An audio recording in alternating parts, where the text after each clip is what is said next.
Welcome to Headline Hub Updates. Globe. Brief updates. Subscribe and press the bell icon for more updates. The air was electric, charged with anticipation and the kind of energy that only comes from thousands of people united by a single purpose. It was a sweltering summer evening in Florida, the kind where the humidity clings to your skin. But the heat did little to dampen the energy of the thousands gathered. People streamed in from all directions, braving the sticky air, eager to be part of something bigger than themselves.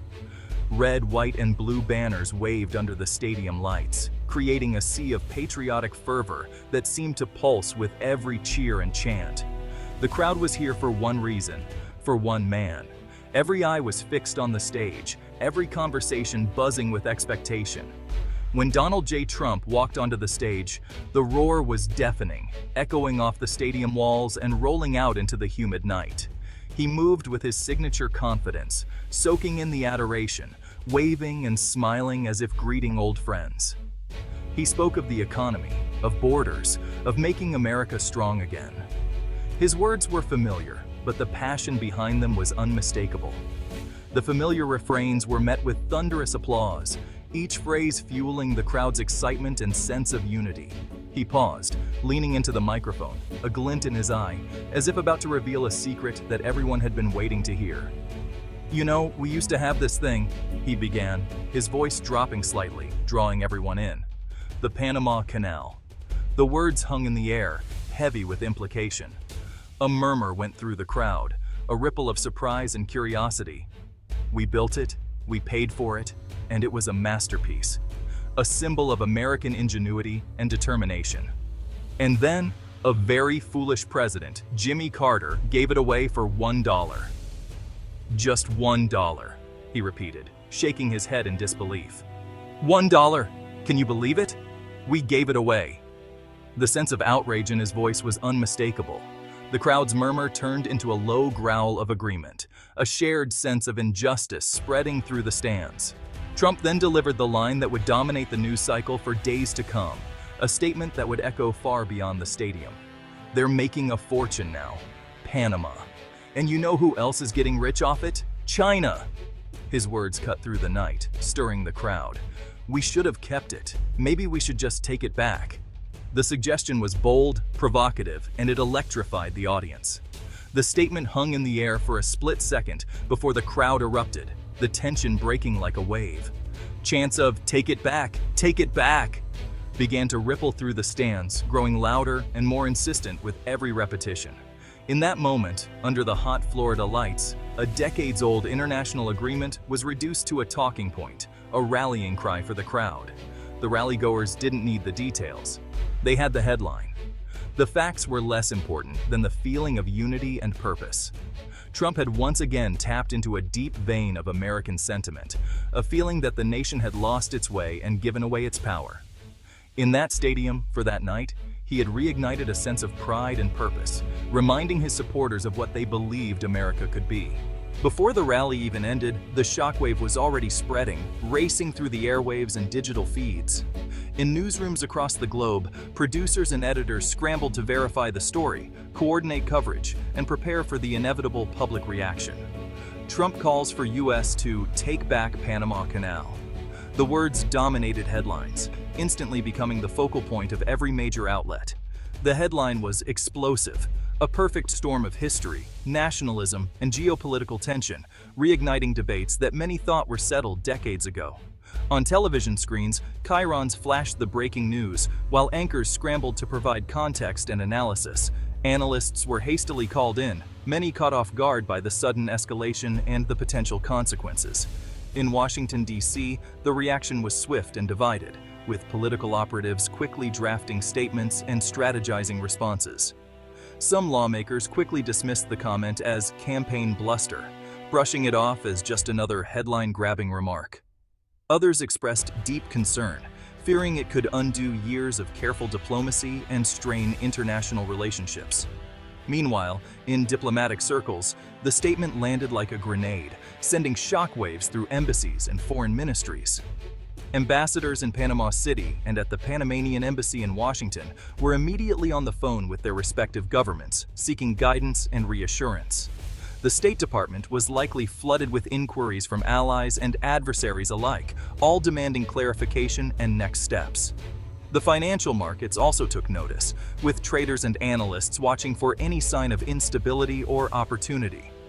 The ripples spread from the political arena to the global economy, all because of a few sentences uttered at a political rally, reminding the world just how quickly words can reshape international landscapes. To understand the weight of Trump's words, you have to understand the Panama Canal itself. It is more than just a waterway. It is a monument to human ambition, sacrifice, and ingenuity. Carved through the dense, mountainous jungle of the Isthmus of Panama, it was an engineering feat on a scale the world had never seen. The project, first attempted by the French and later completed by the United States, cost tens of thousands of lives and billions of dollars. For the United States, completing the canal was a profound statement of its arrival as a global power. The canal dramatically shortened shipping routes, saving vessels a treacherous journey around the tip of South America. It cemented America's role as a dominant force in global commerce. Today, the canal's importance has not diminished. Its smooth operation is vital for supply chains around the world. Trump's statement about taking back the canal wasn't made in a vacuum. It tapped directly into a long and often contentious history between the United States and Panama. The original treaty that granted the U.S. the right to build and control the canal was deeply controversial. For many Panamanians, this was a painful symbol of foreign domination. The handover of the canal became a powerful political issue, especially for conservatives. Figures like Ronald Reagan famously campaigned against the handover treaties. The turning point came with the signing of the Torrijos-Carter treaties. The treaties stipulated that Panama would gain full control of the canal while guaranteeing its permanent neutrality. This is the history that Trump's words awaken. By suggesting that China is the new beneficiary of the canal, he taps into contemporary fears about America's primary geopolitical rival. It recasts the debate as a critical issue of national security in the 21st century. For Panama, the handover of the canal was a moment of immense national pride. It was the culmination of nearly a century of struggle for full sovereignty. The canal was finally theirs, a national asset that would shape their future. Since taking control, the Panama Canal Authority has managed the waterway with remarkable efficiency. They have run the canal as a successful business, free from the short-term whims of partisan politics. The economic results speak for themselves. The canal has become the cornerstone of Panama's economy, generating billions in revenue. The efficient management of the canal is not just a point of pride, it's the engine of the nation's economic success. Panama has demonstrated that it is a responsible and capable steward of this vital global asset. While Panama has proven its stewardship, the canal remains profoundly important to the United States. A huge volume of United States international trade passes through the canal every day. Any disruption to canal operations would have an immediate and costly impact on the United States economy. The strategic military value is still significant. The ability for the United States Navy to quickly move warships remains a key element of its global force projection strategy. The stability of the canal is linked to the stability of the entire region. At the heart of Trump's message is a simple and powerful narrative. The Panama Canal handover was a terrible deal for America. This perspective is built on a foundation of perceived weakness and economic loss. The fact that President Carter signed the treaty for a symbolic $1 is a detail he often highlights. This narrative resonates deeply with his America First philosophy. The billions of dollars in tolls that Panama now collects are seen as revenue that should have been flowing into the United States Treasury. The issue of Chinese influence is the second pillar of his argument. Trump and his supporters point to Chinese companies operating ports near the canal as evidence that America's strategic interests have been compromised. Ultimately, Trump's viewpoint is less a detailed policy proposal and more a powerful political symbol. The reaction from Panama to Trump's comments was swift, unified, and unequivocal. Panamanian government officials immediately issued statements reaffirming their country's sovereignty over the canal. The idea of the United States taking it back was dismissed as unrealistic. Panamanian leaders highlighted their track record of success. They reject the narrative that they are simply collecting tolls on an asset they were given. On the issue of Chinese influence, Panama's response was equally firm. The response from across the Panamanian political spectrum was united. The canal is not up for debate. In the end, the heated rhetoric of a political rally must confront the cold realities of international law and diplomacy.